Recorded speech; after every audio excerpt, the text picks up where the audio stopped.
second panel is moderated by Ms. Rupa Chauhan, Head of School, Curriculum International. Then I call the panelists. Ms. Shameen Chowdhury, Regional Manager, Recognition and Policy, South Asia, Cambridge International. We have Bhakti Shah, Director, Institutional Outreach and Relations, Illinois Tech. We have Ms. Pooja Iyer, Associate Director of Global Education, Seattle. We have Ms. Deepika, Senior Manager, North and Central India, Cambridge International.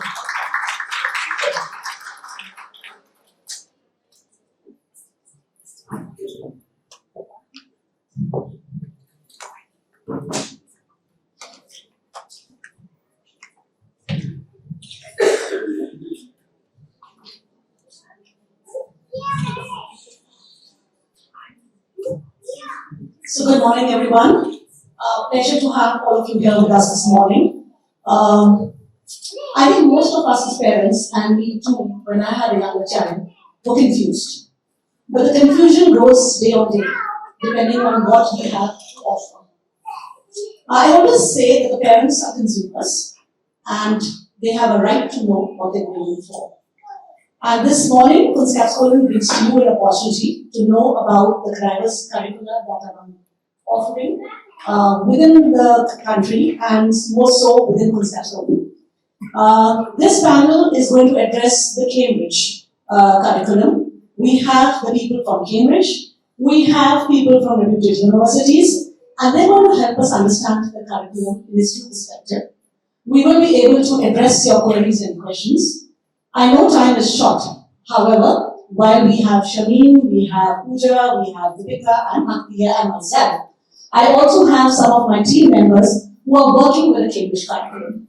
I'll briefly introduce you to them so that after this panel discussion, in the tea area, they will be available for you to take forward queries. We also have Sudhana and Bani, who are the admission people from Kunskapsskolen, who will be able to address concerns with regards to admissions either in Kunskapsskolen, which is CBSE and IB, or Kunskapsskolen International, which is CBSE and Cambridge.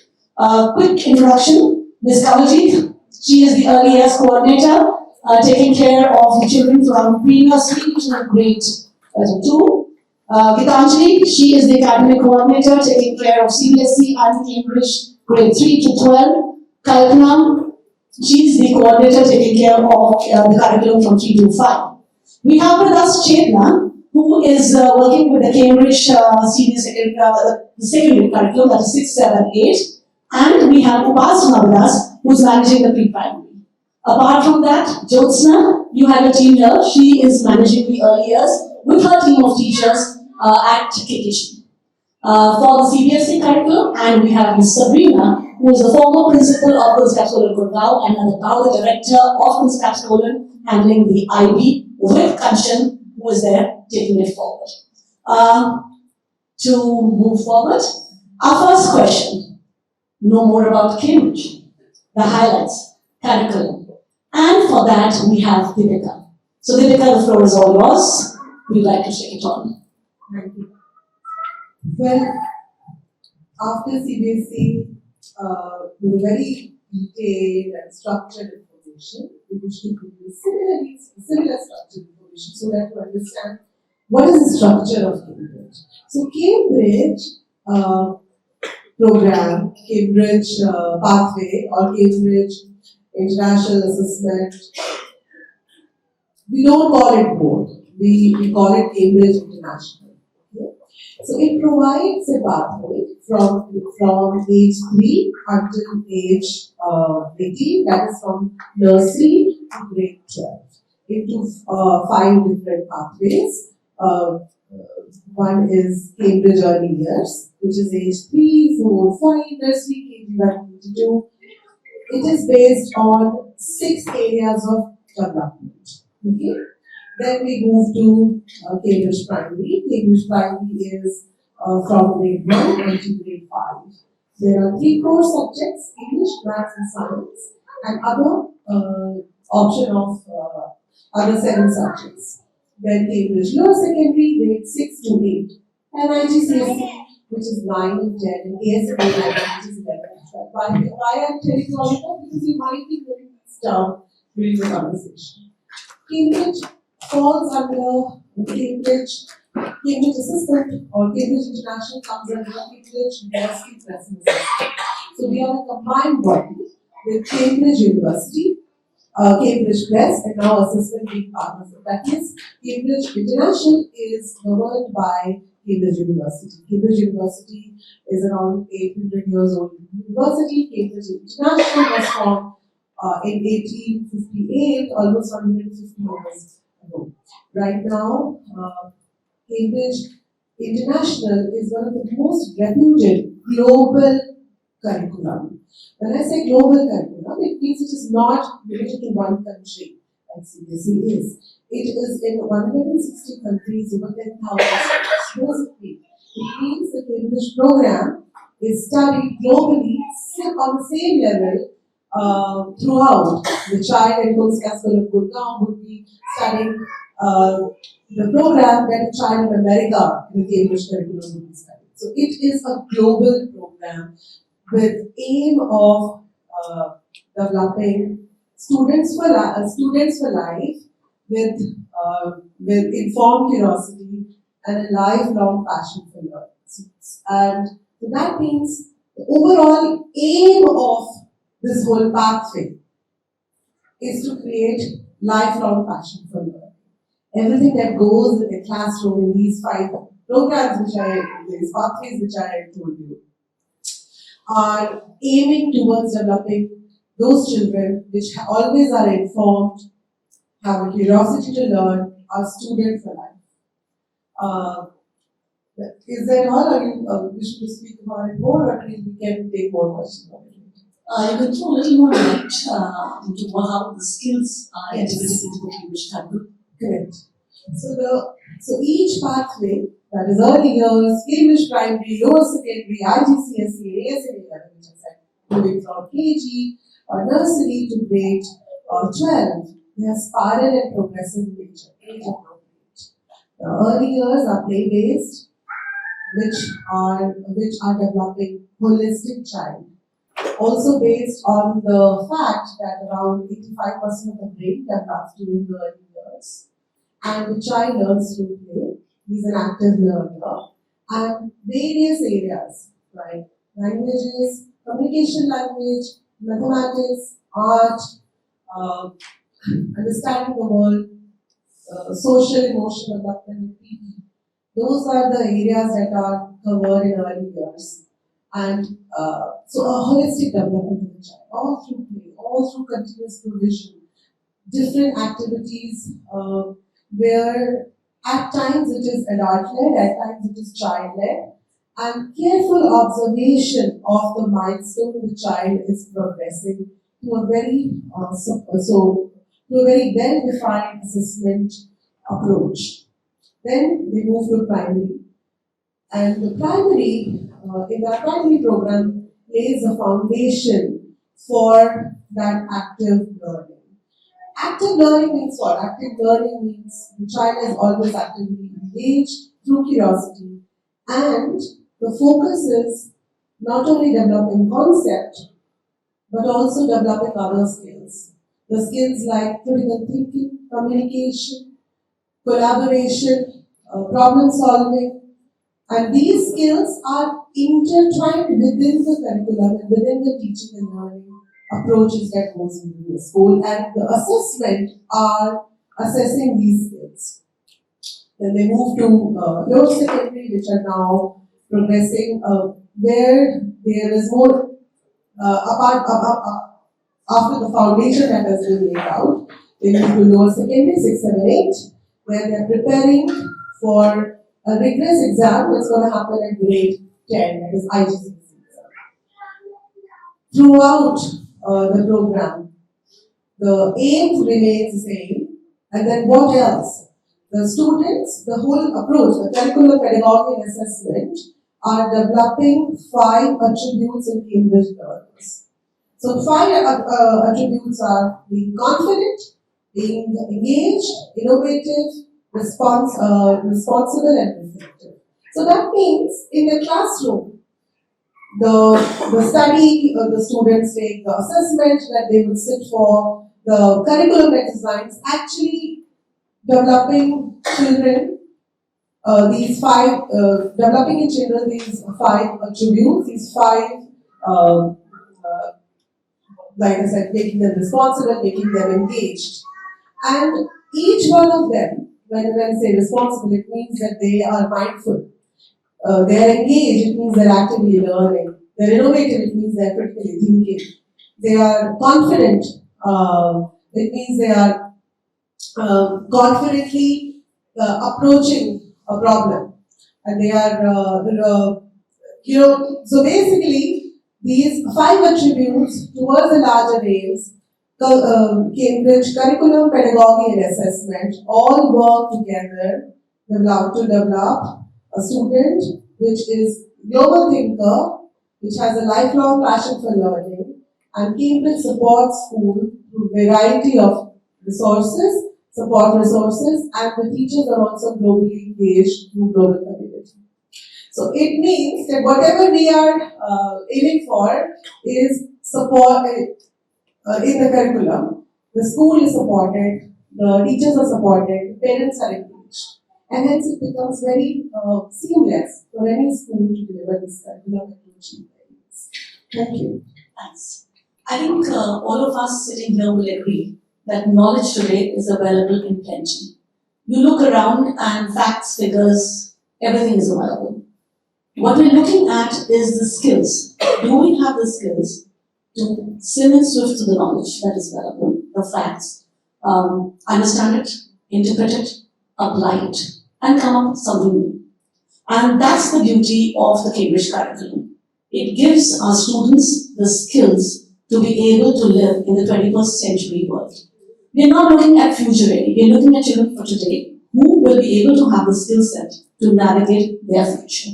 We need to empower them. And that's where the Cambridge comes in. Not only is the student a learner, it's the facilitator in the classroom who's a learner, right? And along with us is the parent who's also a learner. The trio together are going to help the child take ownership of their learning and build upon it. While the child has been in school, the next step is what happens. What career do I want to be a master at? What is it that my future lies in? Where do I go? And how does Cambridge naturally fit into the university acceptance? What are the skills that are required by the universities? And how is it that we are empowering the children for it? We have Bhakti with us. And Bhakti, as you know, is the director,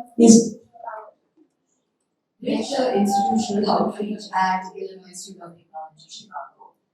Go ahead. Yes, over to you. Okay, thank you. Alright, first of all, I do not envy any of you because you have some very critical decisions to make right now, and I really don't want to be in your place. I remember when we went in for school admissions, we didn't really care. I mean, our parents were just like, okay, सबसे pass on school admissions, they who cares, right? I studied in state board, guys. I didn't even CSE because I was in Maharashtra, and I think I turned out just fine. But I think all of you have so many options now. And you know, this morning when I was sitting through CBSE and I'm sitting through this and I'm listening and I'm like, as part of the industry of this, you know, whole education space, we keep hearing alphabets, AS, A, you know, CBSE, ISC, IGCSE, there's so many alphabets.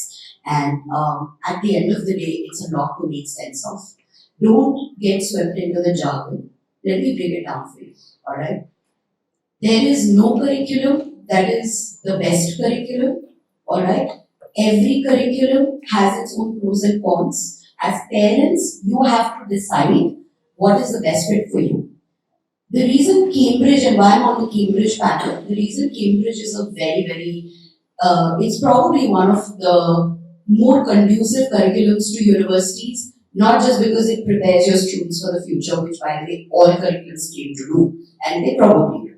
But actually, Cambridge allows you to take credit, right? So for example, at Illinois Tech, which is a hardcore STEM university, We offer up to 26 credits for students who have done their AS and E levels.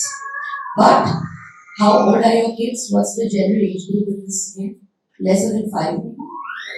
By the sound of it, yes. I think very, very young kids here, right? The world as it is today is really not going to be what it is when they grow up, even in the next 5 years. So we're telling you what we know now. Nobody can tell you what it's going to be like in the next 5 or 7 or 10 years. And how to prepare for a future that you don't even know what it's going to be like. You don't even know what that future is going to be like. Did you know the pandemic was going to hit? Do you know that you had an option for work from home? How many of you even thought that was a possibility? And look where we are now. And therefore, when you don't know what the future is going to hold, it's important that you just, like Rupaman said, empower your child to be able to deal with uncertainty and failure.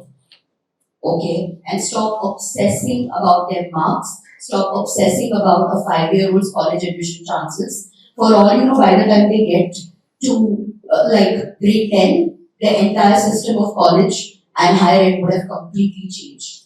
We all know that learning and the way we know it now is not going to be the same in the next 10 years. So what you know in this room, and also by the way, see, none of you are taking any notes. Then how are you retaining all this information? You're here to make such an important decision about your child's life. Please take notes, take pictures of the slides behind you. This is important stuff, right? Don't stress, but pay attention. Go back and do your own research. Don't have everything on a platter. Nobody's going to give you a side-by-side comparison of the 3 curriculums, which is probably what you guys were expecting here today. That's not going to happen.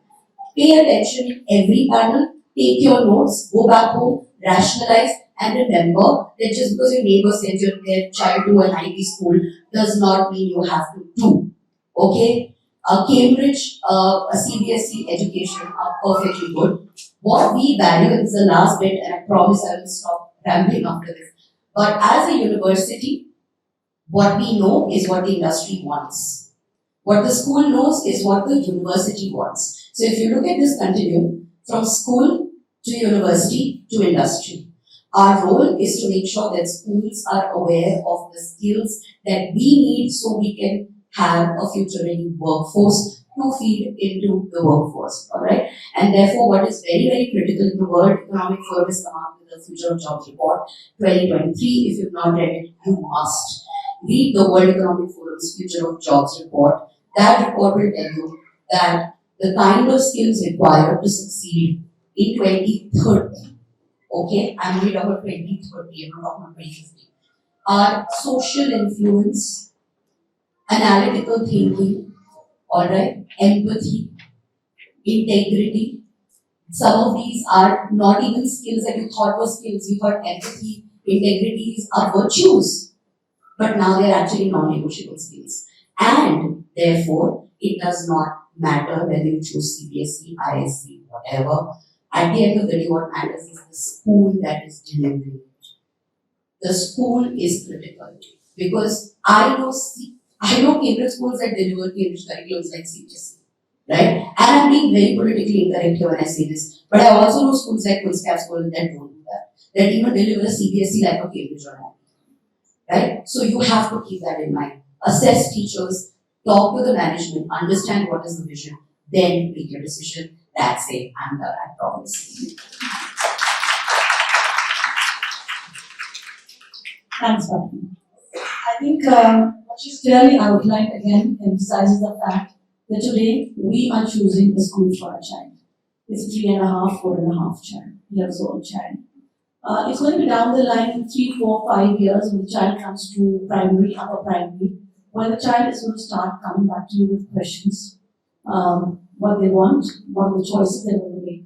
We no longer wait for a child to be in college, right? That's when, or grade 12 when you're deciding. They quite early decided, listen, maths is something not working for me. It's not, numbers are not working. But yeah, I love to explore. I love to inquire, right? And the beauty of the Cambridge curricula is that it gives us those choices quite early. Yes, we need to be very clear that the child needs to know the basics, have it in place, because that's going to be the building ground for the future subjects that they're going to take on. We have Shameen with us. from Cambridge. She is the Director, Regional Manager, Recognitions and Policy, and she will throw some light on the dilemmas faced by parents, what choices, how can you go for the right curriculum, how can we as facilitators be informed. So over to you, Shani. Thanks, Rupa.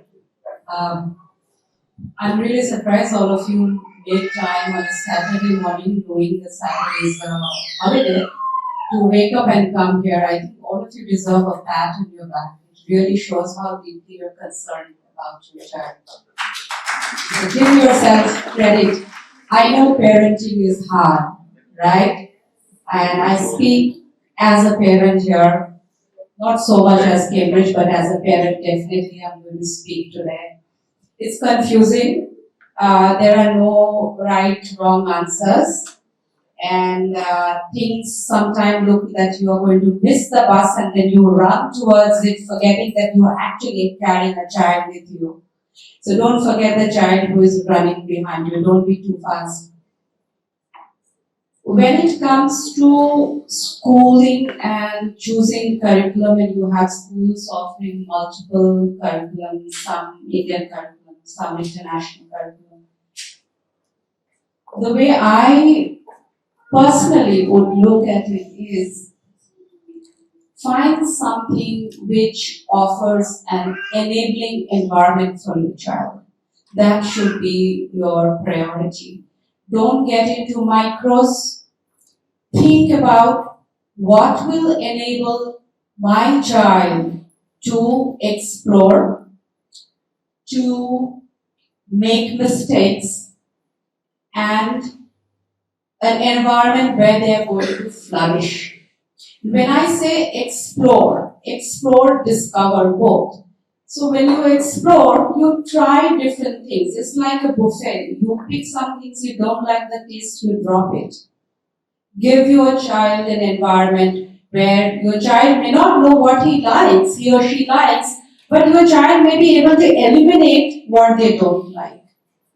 You need a school which is flexible enough, which will not penalize a child for dropping something. Maybe, after some time the child says, I just can't get the hang of maths. I'm not saying you allow your child to drop maths. No. I wouldn't let my child drop maths. But no, it is possible. There are children who are oriented very differently. And it's all right. But the system where you're going to put your child for the 10, 12 years, ensure they share the same philosophy as you. You really need to be able to have the same goal for your child, the school, and you as parents. It's always a dance between parents and school. Don't think that you put your child into your school and your child sorted. Sorry, that doesn't happen. The second thing is allow children to make mistakes without getting penalized or being made to feel guilty. Children can get off learning, not enjoy learning. You really don't want a child like that in the long run. You want an environment where the child will learn to love learning, self-motivated to try something. That, okay, I don't know what law entails. Can I just try this subject? Or I am interested in drama. Let me try this subject. So that environment needs to be there. And when I talk of flourish, at Cambridge we very strongly feel that every child has potential.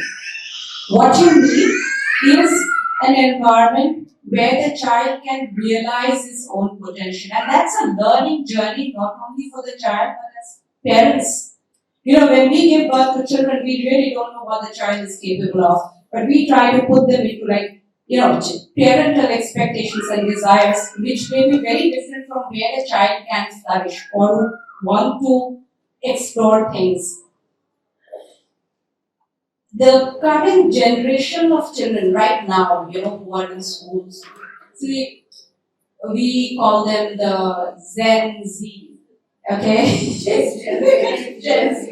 Sorry, see, I'm so backdated, I'm not even getting the name right, okay? So they think very differently than how we thought when we were young or, parents of today's generation.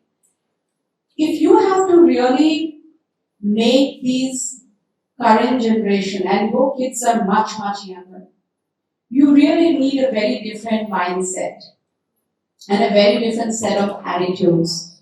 Find a school which does that, where they're progressive minded, they are adaptable, they don't blink an eyelid when you tell them something and they say, okay, we are listening. With Cambridge, what I realize is the kind of teaching and learning that happens in classrooms, the kind of professional development that we offer to our teachers, it changes the dynamics in the classrooms. That is what you need. Go sit, observe a classroom. Ask schools that you want to observe classrooms. As a parent, make decisions based on what you experience in classrooms. And schools will be more than happy if they know that this is what you want.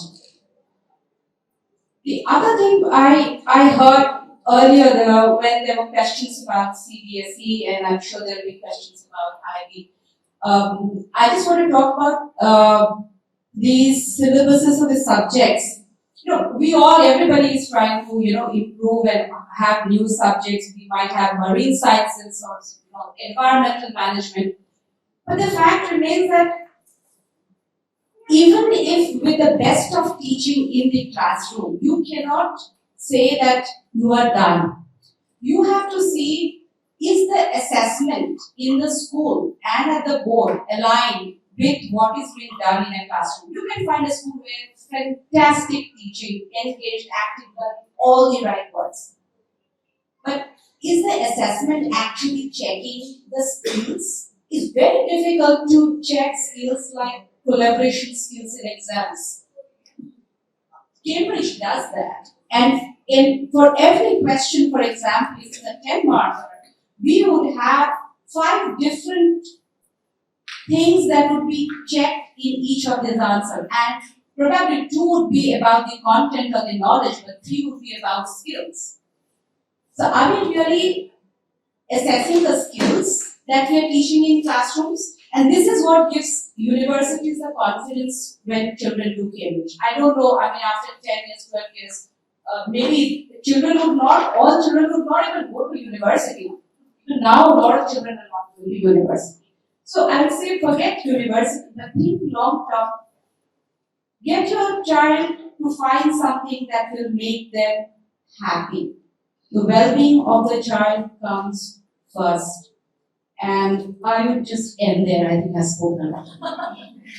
Pooja is the Associate Director, Global Education from CL4. That's our partner in helping us have the children go into college, filling up applications, developing their portfolio. So Pooja, we'd like to hear your insights on this. Thank you so much.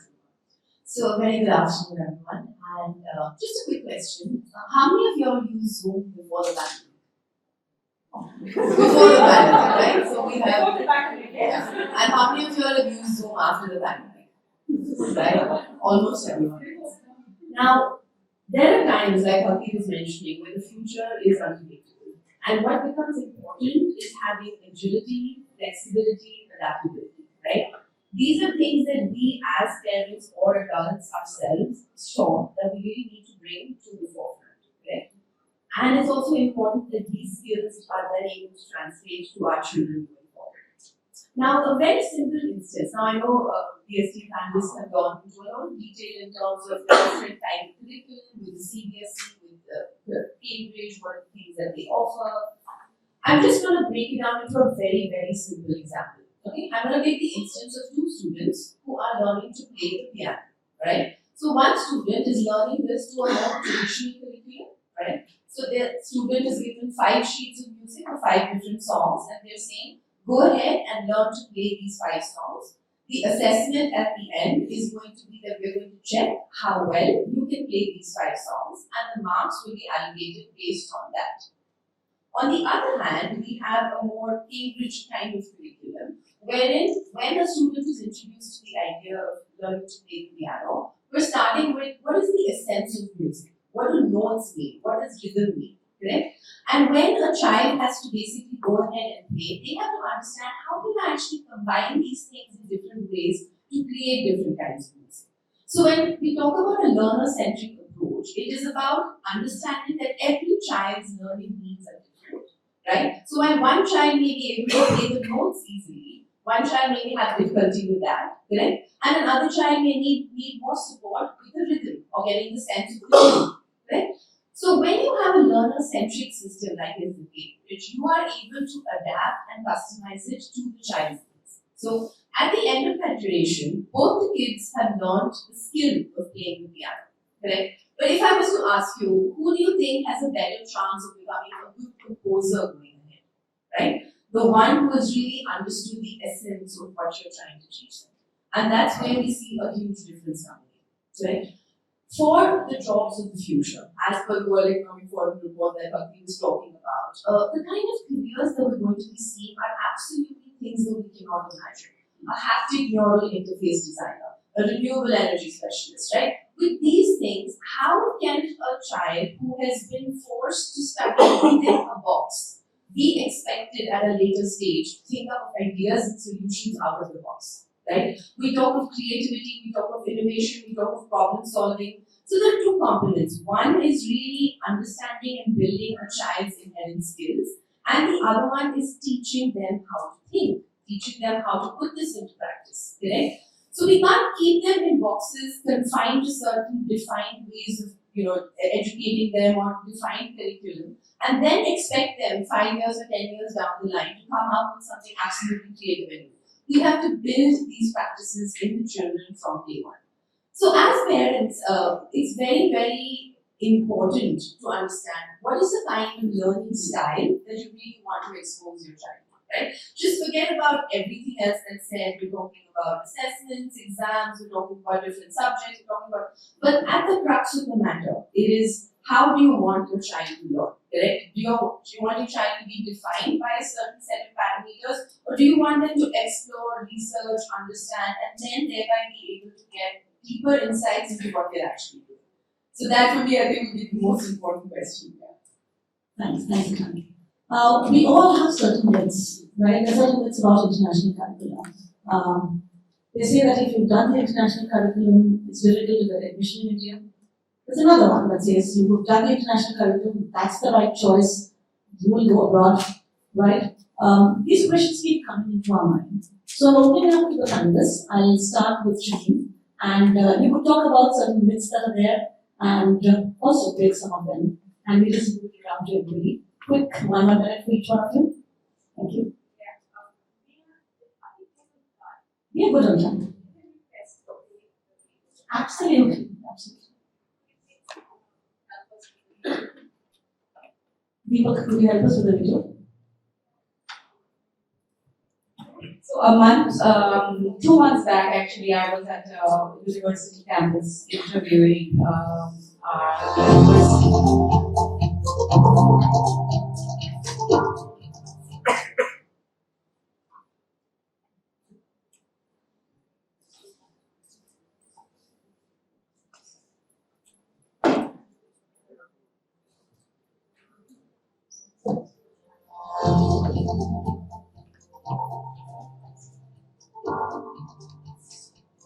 Something different about university courses compared to school is that there's an expectation of a background.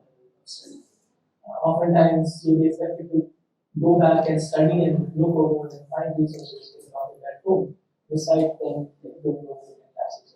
This was something that was made easier for me. This was always encouraged in school. I believe using logic as a grade was always accepted in Cambridge. And teachers always encouraged diving into logic independently. I can attribute my writing and comprehension skills to Cambridge IGCSE and England. I have learned to analyze and summarize well through my psychology and global perspectives courses. I have learned to write clearly and concisely with focus through English literature, history, and biology. My school made us take 2 internships during the course of our schooling, and while those bolstered our resume, they also gave us real-life experience in the fields that we wanted to pursue. Studying the Cambridge curriculum has taught me to make connections between concepts throughout disciplines. I've been able to study subjects not only in one stream, but across disciplines based off of my own interests. And that has helped me think about many things. I appreciate that I've learned how to learn with an open mind instead of just a bunch of information. I have been lucky that the freedom I got in my school has continued in my liberal arts university education, and that has made me well placed to take on very good opportunities throughout my life. So both of them now are in second year, they just time of second year of college, undergraduate programming. First myth or misconception, students who do a Cambridge curriculum, they are only for those who want to go and study outside India. You saw it one example. It's not. So as per statistics, 50% of our students in India stay back and study in India. The second misconception is once you are in a Cambridge school, you are stuck. If you want to change and you have a change of mind or you shift, you can't move to a CBSE school or a state board school or NIS. No, that's not true. We have students who are able to seamlessly move into any Indian board, including state board. So I'll give you an example. During peak COVID time, there were many families who came back to India and they went to their native hometowns where there weren't Cambridge schools. We have children who joined schools in Punjab, in small towns in Maharashtra, in state boards because no other school was immediately available to them. So our children are able to move into Indian boards seamlessly. Myth is about results and times. I think your children are too small. I don't even need to talk about results and times. But then I just want you to know that we have a special exam series in India, solely for India, which happens in March, so that our children get results when admissions open here in India. So our students are not disadvantaged in any way by the timing of the exams, by the timing of the results. And three. You want me to talk more? I should let others stop. Or Sure. I want to touch on a couple of things. When we're talking about interdisciplinarity, and again, to take this jargon down, it means how does one subject work with another subject to create something of meaning in the real world? Like, for example, you must have heard of a career called AI ethicist. I don't know if you guys have heard of an AI ethicist. An AI ethicist is someone who basically looks into topics of artificial intelligence. But imagine the kind of subjects that an AI ethicist has to have exposure to or awareness of. Now, so you don't do your computer science or you don't study artificial intelligence with zero context of integrity, law, I think also human studies in general, also gender studies. So there are a lot of different domains that come into play here. And imagine a student who's just done engineering or computer science is one fine day asked to open his or her mind to these domains. It's extremely hard. And the reason I'm bringing this up is is that in Cambridge, yes, there is a choice of a lot of subjects, alright, and that can be too confusing. I have had parents say there are just like 70, 80 subjects to choose from. It's a lot to choose from. Yes, it is a lot, but that's where there is a structure in subject selection. There's also a checkpoint at grade 8, right, if I'm not mistaken. All of these are checks and balances and structures put into place by Cambridge to make sure that you and your child are able to make a very, very informed decision. There's one last thing from a university perspective. I would definitely say that we value students who are like Shaleen and the others have said, lifelong learners, alright, but also are ready to embrace humanities and the sciences equally. We have subjects like digital humanities at Illinois Tech, alright, and these are subjects and majors that are becoming increasingly popular. So you have to have kids now who are open to those faculties. The world does not work in silos. When you go to the workplace, nobody's going to say, oh, you have a degree in computer engineering, you're only going to do computer engineering problems. That's not going to happen. You're going to have to work with teams, you're going to have to work with people, which you all do too. And we all know how perfectly harrowing that can be if you don't have great interpersonal skills, or if you don't know how to communicate it back to an email. You know how irritating it is when you receive a perfectly packaged email from work, right? And these things matter. They really do. So yeah, that's what I would do.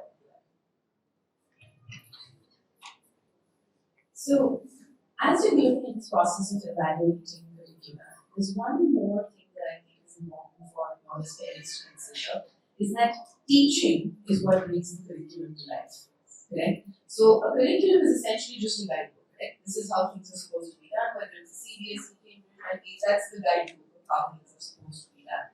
But unless and until the school is able to adapt and adopt that, right? Unless and until the teachers themselves are learners, or constantly evolving learners who are also being able to. I think one of our audience asked us this question, like how will CBSE then kind of help the mindset change of the teachers? So please pay close attention, not just to the curriculum that you're choosing, but also the school that you're choosing, right? And opt for a school where you know that the teaching methodology is on par with what the requirement is, where they are also constantly learning. So that would be my plan. Thank you. As a parent, it might be too large to have these information. Like what we all know the structure of CBSE, and hence we feel familiar with it. I will recommend everyone to go to Cambridge's website, study the structure, and contact the school. What does it mean? Like, what does it mean? Like? Cambridge also, I should tell you, because since it is an international curriculum, it is always made relevant to the time. It is backed by research.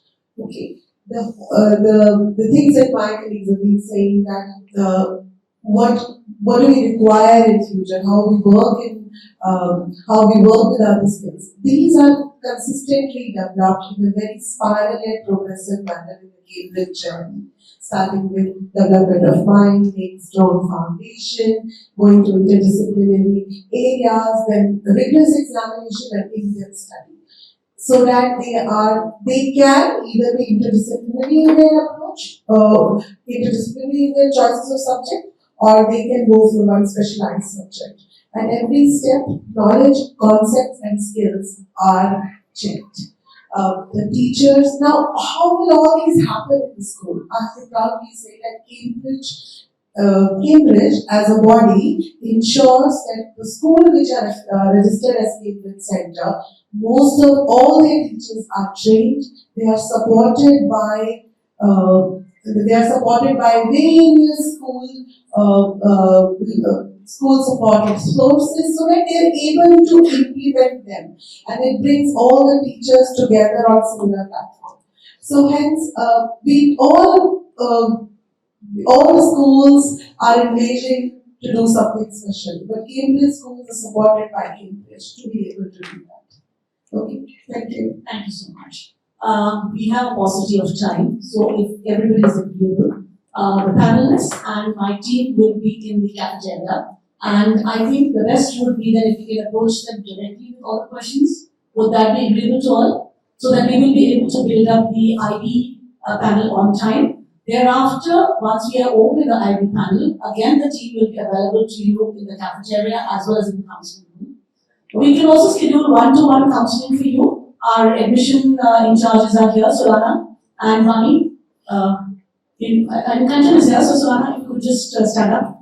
And team, we request everyone to move to the cafeteria, and we will be there to support your questions. Just one quick thing. If you go in for any of the curricula that we're talking about, be ready to unlearn.